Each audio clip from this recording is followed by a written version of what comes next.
मेरा पहला सवाल लोकेश जिंदल आपको, मैं सवाल पूछना चाहती हूं कि टेरर पर कांग्रेस का स्टैंड है क्या? क्योंकि जब भी कोई एक्शन होता है तो आर्मी से भी सवाल पूछे जाते हैं, हमारी सेना से सवाल पूछे जाते हैं, सर्जिकल स्ट्राइक हुआ था या नहीं हुआ था।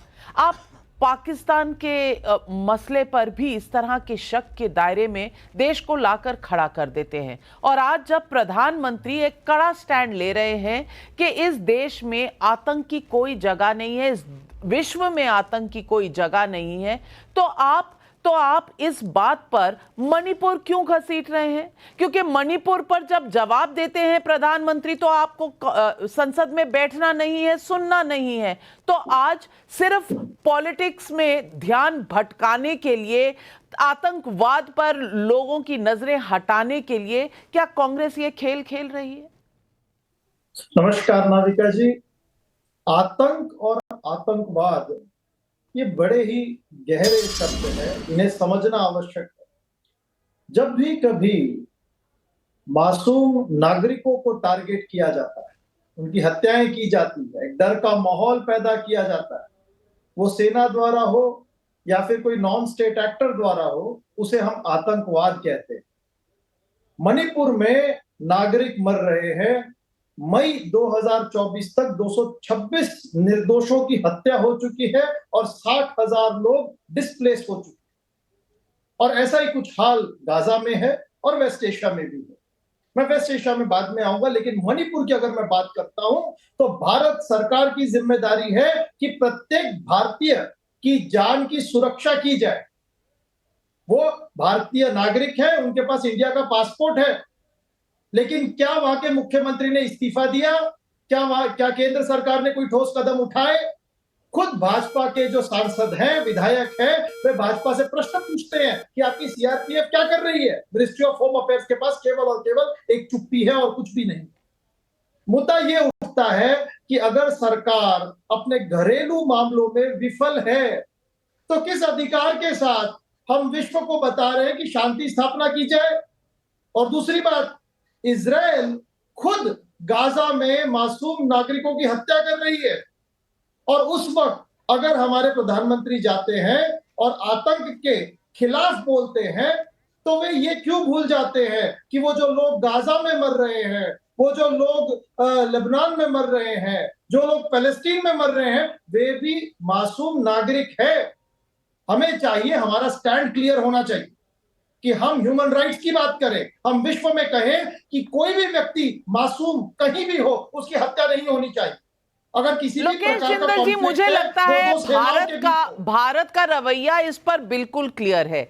आपके रवैये में जरूर सवाल उठ रहे हैं, और सवाल ये है रोहन गुप्ता जी कि अक्टूबर में जब इजराइल पर हमला हुआ, जब लोगों को अपहरण कर लिया गया, उस पर आज तक कांग्रेस पार्टी ने कुछ नहीं कहा। आतंक के इतना लंबा लेक्चर, इतनी बड़ी फिलॉसफी, लेकिन इजरायलियों के साथ जो हुआ उस पर बिल्कुल नील बटे सन्नाटा। रोहन गुप्ता, जो भी दिखता है कांग्रेस पार्टी को आधा सच ही क्यों दिखता है? क्योंकि नेतन्याहू ने यूएन सिक्योरिटी काउंसिल और यूएन में जब अपना भाषण दिया तो ब्लेसिंग के एरिया में भारत को डाला और कर्स के एरिया में किसको डाला, वो उनके हाथों में जो मैप है उससे दिख रहा है। लेकिन कांग्रेस को क्या पूरे विश्व की सच्चाई कहीं ना कहीं गुमराह कर रही है? नविका जी, आप पिछले कुछ दिनों का जो गति क्रम पूरा देखेंगे, मैं दो ही चीज में इसको समराइज करूंगा। एक, कांग्रेस को सिर्फ और सिर्फ मोदी सरकार का विरोध करना है, उसमें भले देश का विरोध हो या देश का बुरा हो, और दूसरा, तुष्टीकरण से उनको पीछे नहीं जाना है। आप ये दोनों चीज को समराइज करेंगे तो जो भी घटनाक्रम हो रहा है उसको आपको जवाब मिल जाएगा। पूरी तरह से आतंकवाद के खिलाफ प्रधानमंत्री मोदी जी की जो लड़ाई है, यूएन में जो अपने पाकिस्तान को कड़ा जवाब दिया, या नेतन्याहू जी से उन्होंने बात की, क्या बांग्लादेश में जिस प्रकार से हर जगह पे जब मोदी जी ने स्टेटमेंट किया, उसमें मणिपुर भी आ गया। मैं ये नहीं कहूंगा कि मणिपुर उसमें नहीं है। हर जगह पे आतंकवाद के खिलाफ की जो लड़ाई है वो भाजपा सरकार ने और मोदी जी ने खूब बखूबी लड़ी है, और आने वाले दिनों में भी लड़ेंगे। और वही इस चीज का सबूत है कि जम्मू कश्मीर में जो शांतिपूर्ण तरीके से चुनाव हो रहे हैं, जहां पे इनके राज्य में 10-10% वोट होता था, वहां 55-60% वोट हो रहा है, वो इस सरकार की नीतियों की देन है। और दूसरी तरफ आप देखिए कांग्रेस पार्टी के जो एनसी नेशनल कॉन्फ्रेंस, वो पाकिस्तान के बातचीत की बात करिए, उसके साथ ट्रेड की बात करिए, अलग झंडे की बात करिए, 370 वापस लाने की बात करिए, उसके साथ चुनाव लड़ रही है। अरे कौन सी आतंकवाद की आप लड़ाई कर रहे हैं? आपको तो आतंकवाद से मतलब ही नहीं है, आपको तो सिर्फ मोदी सरकार का विरोध करना है। दूसरी चीज, अभी हमारे साथी ने गाजा की बात की, बिल्कुल, और हमेशा मोदी जी ने जब गाजा में भी मानव अधिकार की बात की तो उन्होंने कहा कि जो है निर्दोषों की हत्या नहीं चाहिए, पर अब जब आतंकवाद की लड़ाई की बात करते हैं तब आप क्यों भूल जाते हैं कि जब बांग्लादेश में हिंदू और दूसरे जो माइनॉरिटी उसके ऊपर जब हुई, एक मुंह में से शब्द नहीं निकला। आज इनके जो जयराम रमेश से प्रेस कॉन्फ्रेंस करें, मैं चैलेंज के साथ कर सकता हूं, मणिपुर है, बाजू में बांग्लादेश भी है, मुझे बताइए एक शब्द आज तक वहां के हिंदुओं के लिए उन्होंने बुलाया, एक शब्द बताइए। आज जिस प्रकार से आज प्रधानमंत्री जी ने क्या कहा, जब उन्होंने इजराइल के नेतान्याहू जी से बात की तब एक ही कहा कि आतंकवाद की लड़ाई में हम सब साथ में खड़े हैं। उन्होंने उनको हर तरीके से साथ नहीं दिया, पर यह समझना पड़ेगा नविका जी कि इनकी राजनीति कितनी खतरनाक है देश के लिए। विरोध करते करते ये कहां चले जाते इनको मालूम नहीं चलता, पर कुछ भी हो तुष्टीकरण नहीं रुकेगा। बांग्लादेश में हिंदू बनेंगे, हम बिल्कुल नहीं बोलेंगे। उनके जो हिमाचल में मस्जिद का अवैध निर्माण का बात होगा, हम बिल्कुल चुप रहेंगे। वहां पे कर्नाटक में गणेश विसर्जन के टाइम पे हमला होगा, हम बिल्कुल एक शब्द नहीं बोलेंगे, क्योंकि हमको खतरा है, हमको तो तुष्टीकरण करना है। तो ये जो मानसिकता है ये देश के लिए खतरनाक मानसिकता है, बहुत खतरनाक है।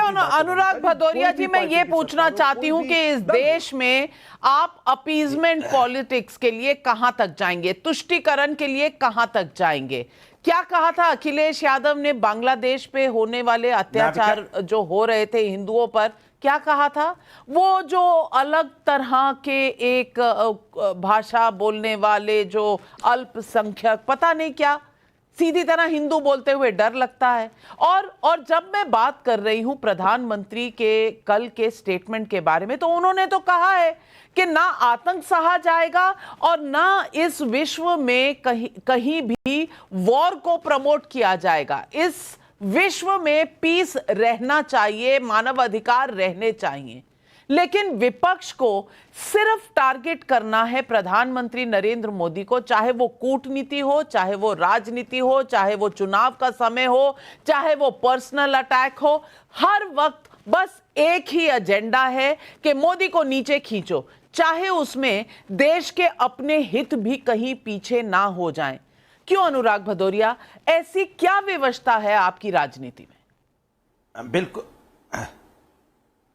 अब मेरी व्यवस्था तो पता नहीं, लेकिन आपकी क्या व्यवस्था है कि आपने बोला कि मणिपुर का टैप बजाना शुरू कर दिया। मणिपुर का टैप नजर आ रहा है आपको? बीजेपी जो टैप बजा रही 2014 से अभी तक, उस टैप के बारे में आप नहीं बता पाए। मणिपुर के अधिकार की हमने बात उठाई तो आप कह रहे हो मणिपुर का टैप बजाने लगे।